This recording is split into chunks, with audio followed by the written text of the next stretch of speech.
ఇవాళ మనం చేసుకుంటున్నాం క్యాప్సికమ్ చట్నీ. దీనికి కావలసిన పదార్థాలు క్యాప్సికమ్, పచ్చిమిరపకాయ, ఆనియన్, చింతపండు, వెల్లుల్లి, తాలింపు దినుసులు. చూసారు కదా, ఈ విధంగా అన్నీ సరిపెట్టుకోవాలి. యాక్చువల్గా అండి నేను చూపించే విధంగా మీరు ట్రై చేయండి. బాగోకపోతే నాకు కమెంట్ చేయండి. దానికి ఏమైనా మార్పులు చేతులు కావాలంటే మనం మార్చేసుకున్నాం. క్యాప్సికమ్ అసలు మ్యాక్సిమం ఎవరికి నచ్చదు. బట్ నేను చేసిన విధంగా చేసి చూడండి, మీకు ప్రశంసలే ప్రశంసలు. ఇంకోసారి ఇంకా తినాలి అనుకుంటారు. దీనికి కావాల్సిన విధంగా నేను డిస్క్రిప్షన్లో చెప్పిన విధంగా ఇంగ్రీడియంట్స్ ఏమైతే చెప్పానో అదే తీసుకోండి, చేయండి. ఇప్పుడు ఇది వేగిపోయింది కదా, వేగిపోయిన తర్వాత మనం మిక్సీ జార్లో తీసి పక్కన పెట్టేసుకోవాలి.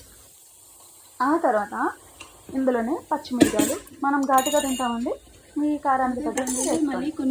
ఇక్కడ పచ్చిమిరపకాయలు బాగా వేగిన తర్వాత చీలకలు చేసుకోవాలి. తర్వాత అందులోనే ఉల్లిపాయలు, క్యాప్సికమ్ వేసేయాలి. పచ్చివాసన పోసేదాకా తిప్పుతూ ఉండాలి. మధ్యలో తిప్పుకున్న తర్వాత దాన్ని కూడా మిక్సీ జార్లో వేసేయాలి. పచ్చివాసన పోవాలండి, పోకపోతే మరి చట్నీ బాగోదు. ఓకే, దాన్ని తీసుకుని మిక్సీలో వేసేసుకోవాలి. ఇంకొక విషయం ఉందో, ఈ క్యాప్సికమ్ హెల్త్కి చాలా మంచిది. ఎంత మంచిదంటే మనం వీక్లీ వన్స్ అన్నా దీన్ని మన మీల్లో ఇంక్లూడ్ చేసుకుంటే అది మనకే మంచిది. అండ్ ఆల్సో నేను పప్పు, పొనగంటి కూర ఆకుది కూడా రెసిపీ పెట్టాను.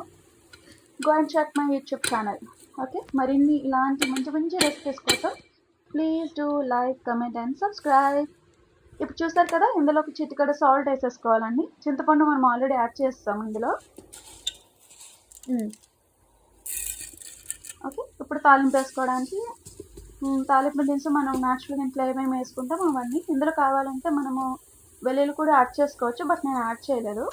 కరివేపాకు వేసుకోవాలి, ఇందులో ఎండుమిర్చి కూడా వేసుకోవాలి. వేసుకున్న తర్వాత ఇది బాగా మాడకపోయినా మీడియం మాడాలండి. అప్పుడే మనకి తినేటప్పుడు అది క్రంచీగా తగులుతుంది అండ్ టేస్ట్ ఇంకా బాగుంటుంది. కొబ్బరి చట్నీ కంటే బాగుంటుంది. Trust me, try it. ఇలాంటి మరిన్నో రెసిపీస్ కోసం నా ఛానల్ని సబ్స్క్రైబ్ చేయండి. ఇట్లు మీ Sweety from అనింటిలో.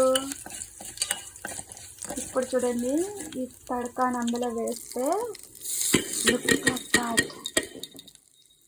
Wow, simply wow.